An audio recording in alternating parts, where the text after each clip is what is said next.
Assalamualaikum warahmatullahi wabarakatuh. Kami dari kelompok 4 ingin menjelaskan brand loyalty dari PT Philips.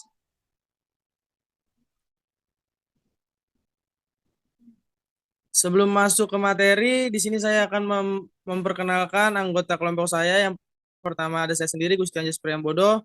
Yang kedua ada Rafael Luis Stephen Susanto. Yang ketiga ada Fitria Maulinda. Yang keempat ada Ridan Abdul Basit. Yang kelima ada Syarifah Puspita. Yang keenam ada Devi Pramaida Puspitasari. Yang ketujuh ada Feby Hidayah Nisa. Yang ke-8 ada Slamet Kusnadi. Lalu di sini ada latar belakang. Perusahaan yang berdiri lebih dari 124 tahun di dunia dan menjadi penguasa market share setrika, lampu, hemat energi, dan peralatan rumah tangga. Philips terus berkomitmen untuk melakukan inovasi produk sesuai dengan kebutuhan pasar di Indonesia, meyakinkan bahwa meskipun harga produk kami sedikit lebih mahal, namun kualitas produk jauh lebih baik. Buktinya hingga saat ini produk Philips berhasil menduduki urutan pertama dalam penjualan di Indonesia. Setelah latar belakang, kita masuk ke rumusan masalah. Rumusan masalah pertama ada bagaimana Philips menjalankan brand loyalty, yang kedua ada bagaimana Philips mempertahankan brand loyalty, dan yang ketiga ada bagaimana strategi Philips agar mendapatkan brand loyalty. Lalu di sini ada tujuan penelitian. Yang pertama adalah untuk mengetahui permasalahan Philip dalam menjalankan brand loyalty. Lalu yang kedua ada untuk mengetahui cara mempertahankan brand loyalty. Lalu yang terakhir ada untuk mengetahui cara Philips mendapatkan brand loyalty. Lalu di sini juga ada manfaat penelitian. Yang pertama ada manfaat bagi penulis, yaitu menyajikan informasi yang diriset serta menambah wawasan mengenai brand loyalty melalui pengalaman yang didapat oleh penulis saat melakukan penelitian. Lalu manfaat bagi perusahaan. Perusahaan dapat mengetahui brand royalti serta diharapkan dapat menjadi masukan untuk meningkatkan kualitas bagi perusahaan yang bersangkutan. Lalu ada bagi pembaca, yaitu memberikan wawasan baru mengenai brand royalti serta diharapkan dapat menjadi bahan referensi atau perbandingan untuk penelitian. Sejarahnya yaitu perusahaan ini didirikan pada tahun 1891 oleh Gerard Philips dan ayahnya, Frederick.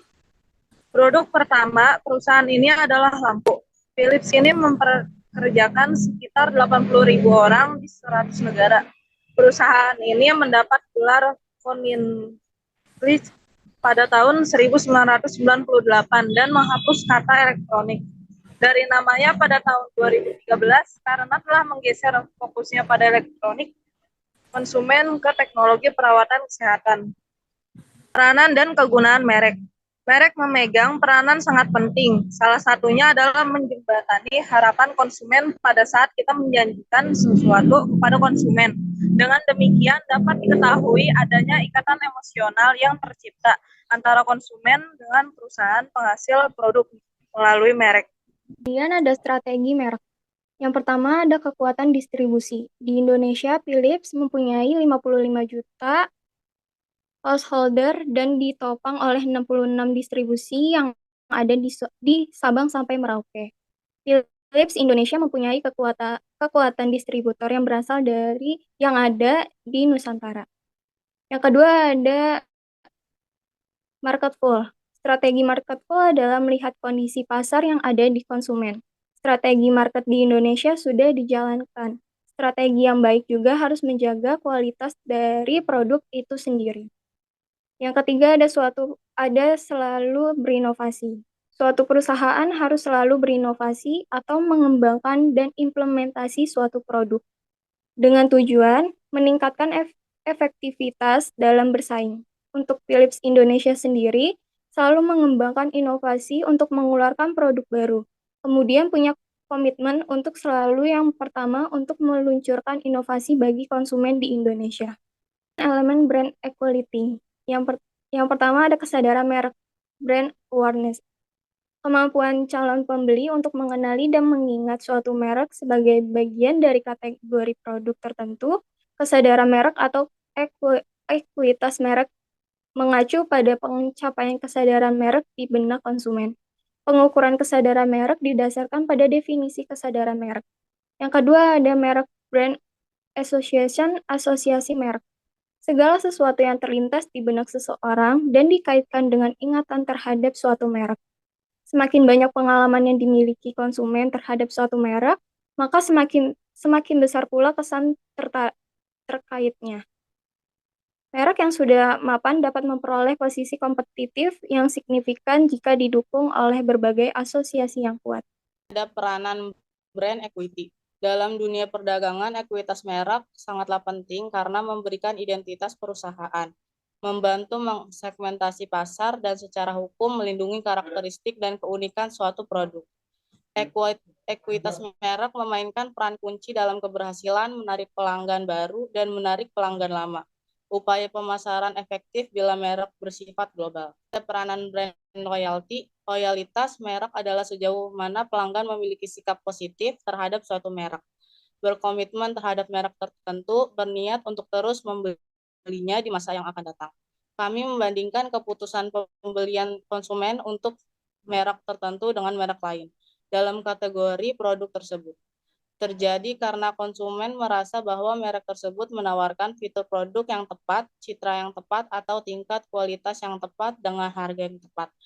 Ada gambarnya, yang paling atas itu committed buyer, yang kedua liking the brand, yang ketiga satisfied buyer, yang keempat ada habitual buyer, yang kelima ada switcher. Profil responden, dan yang pertama ada jenis kelamin. Nomor 1, karakteristik responden ada 2. Yang pertama ada perempuan, frekuensinya sebesar 21 dan presentasinya 42%. Dan laki-laki frekuensinya sebesar 29% dan presentasinya sebesar 58%. Dan jumlahnya ada 50 frekuensi dan presentasinya 100%. Dan yang kedua, usia. Kriteria usia di bawah 17 tahun hanya ada 1, persentasenya 2%, dan kriteria kedua ada 18 tahun sampai dengan 30 tahun, frekuensinya 48%, dan persentasenya sebesar 90%. Dan yang ketiga, umur 31 sampai dengan 39 tahun, frekuensinya hanya 1, dan persentasenya sebesar 2%, dan usia 40 sampai 49 tidak ada, dan lebih dari sama dengan 50 tahun tidak ada, dan jumlahnya 50 frekuensi dan persentasenya 100%. Pekerjaan. Karakteristik respondennya pekerjaan. Dan karakteristiknya ada pelajar atau mahasiswa, frekuensinya sebesar 27, persentasenya 54%. Dan karyawan, frekuensinya sebesar 17%, persentasenya 34%. Dan wira swasta tidak ada, lain-lain, frekuensinya 6 dan persentasenya 12%, dan jumlahnya 50 frekuensi dan persentasenya 100%. Analisis dan pembahasan. Yang pertama adalah hasil analisis switcher. Di sini ada yang tidak pernah F-nya 11, X-nya 1, Fx-nya 11, X pangkat 2 1, Fx2 11, persennya 22%. Lalu selanjutnya ada jarang, F-nya 27, X2, Fx-nya 54, X2-nya 4. Fx2-nya ada 4, 108, persennya 27%.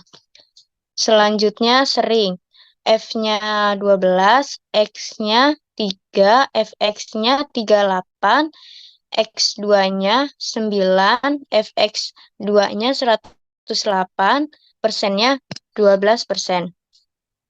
Selanjutnya selalu F-nya 0, X4, Fx 0, X2 16, Fx2 0, persennya 0. Jumlahnya F-nya 50, Fx 101, fx2-nya 227, persennya 50. Rata-ratanya ada 101 dibagi 50 sama dengan 2,021221. Switchernya ada 15 per 50 dikali 100% sama dengan 30%. Sini SD-nya ada 227 dikurang 101 pangkat 2 dibagi 100 per 50 dikurang 1. 227 dikurang 102,0149 sama dengan 124,99.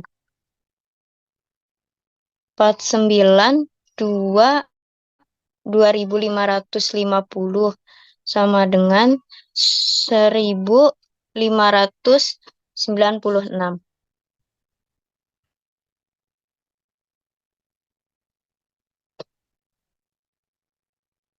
Selanjutnya ada hasil analisis habitual Buyer. STSF-nya ada 4, X1, FX4, X2-nya 1, FX2 4, persennya ada 4%. TS 18, X-nya 2, FX 36, X2 4, FX 272, persennya 18%. S-nya ada 27, X3, FX 69, X29, FX2 207, persennya 23%.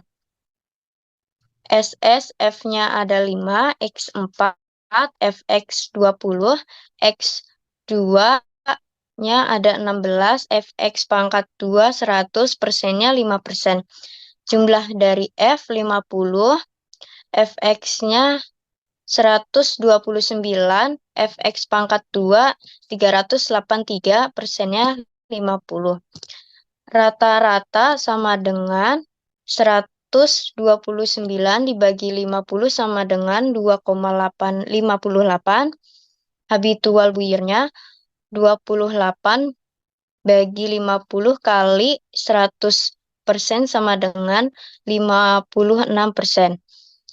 383 dikurang 129 pangkat 2 dibagi 100 per 50 bagi 1 sama dengan 383 dikurang 166,41 per 49 sama dengan 216,59 per 49 sama dengan 4.420 sama dengan 2.102.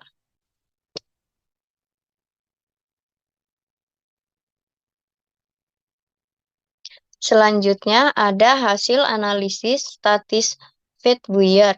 STP-nya F-nya ada 3, TP-nya ada 2, P-nya 32, SP-nya 13, X-nya 1, dari TP-nya 2, P-nya 3, SP-nya 4. TPFX-nya 3, TPFX-nya 4, P-nya 96, SPFX-nya 52. X pangkat 2 dari STP 1, TP-nya 4, P-nya 9, SP-nya 16. FX2 dari STP 3, TP-nya 8, P-nya 288, SP-nya 208. Persennya dari STP 3%, TP-nya 2%, P-nya 32%, SP-nya 13%. Jumlahnya dari F ada 50, Fx 155, persennya 50, Fx2-nya 507. Rata-rata sama dengan 155 dibagi 50 sama dengan 3,1. Satisfied buyer sama dengan 45 dibagi 100 dikali 100% sama dengan 45%. 507 dikurang 155 pangkat 2 dibagi 100 per 50 dikurang 1 sama dengan 507 dikurang 240,25 per 49. 266,79 per 49. Hasilnya 5.443 sama dengan 2.333. Selanjutnya dibacakan oleh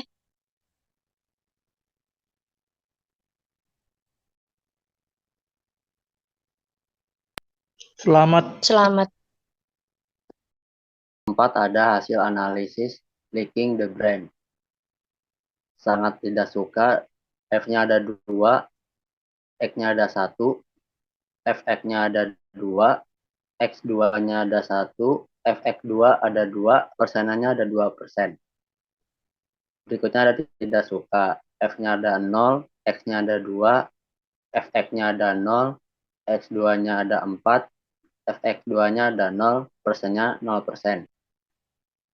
Selanjutnya ada suka, F-nya ada 35, X-nya ada 3, Fx-nya ada 105, X2-nya ada 9, Fx2-nya ada 315, persenannya ada 35%.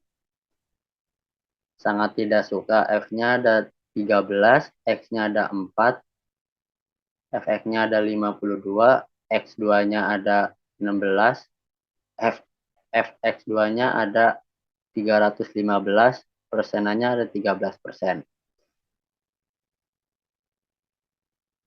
Jumlahnya ada 50 di F, Fx-nya ada 159, Fx2-nya ada 208, persenannya ada 50. Rata-ratanya ada 159 dibagi 50 sama dengan 3,1822.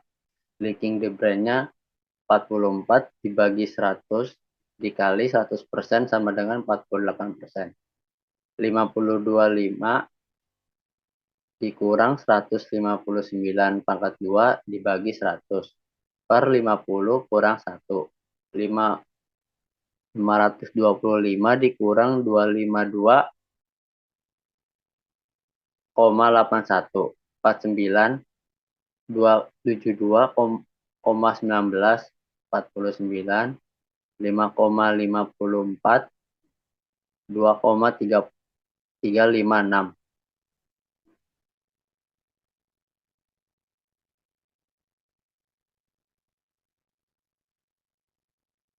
Yang kelima ada hasil analisis komit buyar. Tidak pernah F-nya ada 9, X-nya ada 1, Fx-nya ada 9, X-nya X2 ada 1, Fx2 9, persenannya ada 9%. Berikutnya ada jarang, F-nya ada 18, X-nya ada 2, Fx-nya ada 36, X2-nya ada 4, Fx2-nya ada 72. Persen ada 18%.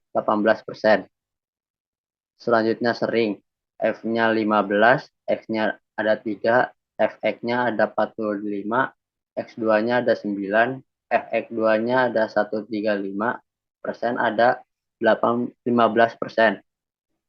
Selalu, F-nya ada 8, X-nya ada 4, Fx-nya ada 32, X2-nya ada 16, Fx2 ada 128, persenannya ada 8%. Jumlahnya F-nya ada 50, Fx-nya ada 122, FX2-nya ada 344, persenannya ada 50. Rata-rata 122 dibagi 50 sama dengan 2,44. Komite Boyer sama dengan 23 dibagi 100 dikali 100% sama dengan 23%. 344 dikurang 122 pangkat 2 dibagi 100 per 50 kurang 1. 344 sama dengan 148,84. 49, 195,16, 49, 3.982, 1.995.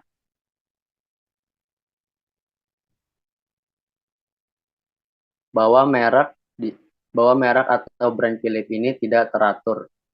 Ada peningkatan di switcher dan habitual buyer dan penurunan tingkatan pada Stafford buyer dan mengalami kenaikan lagi pada tingkatan leaking the brand. Kemudian pada tingkatan akhir komite buyer mengalami penurunan signifikan sebesar 25%. Hal ini merupakan masalah yang harus diselesaikan dan dipecahkan melalui peningkatan loyalitas merek dengan cara diperbaiki lagi kualitas produk Philips dan ditingkatkan lagi promosi dan packagingnya agar konsumen bisa puas dan setia pada produk Philips tersebut. Jadi kesimpulan dari hasil analisis tentang brand loyalty Philips, yang pertama, produk Philips mempunyai konsumen yang paling banyak pada tingkatan atau habitual buyer, yaitu 28 responden sebesar 56% menjawab setuju dan sangat setuju membeli produk Philips hanya karena kebiasaan. Yang kedua, dominasi pada tingkatan atau leaking the brand, yaitu 48 responden atau 48% menjawab suka dan sangat suka dengan produk Philips. Yang ketiga, dominasi satisfied buyer, yaitu 45 responden atau 45% menjawab puas dan sangat puas menggunakan produk Philips dalam kehidupan konsumen sehari-hari. Keempat, dominasi atau switcher, yaitu 15 responden 30% menjawab sering dan selalu dalam berpindah-pindah merek karena faktor harga. Dan yang terakhir, yang kelima, dominasi pada tingkatan committed buyer, yaitu sebesar 23 responden atau 23% menjawab sering dan selalu menyarankan ke orang lain untuk membeli produk Philips. Itulah hasil presentasi tentang brand loyalty Philips. Kurang lebihnya mohon maaf. Wassalamualaikum warahmatullahi wabarakatuh.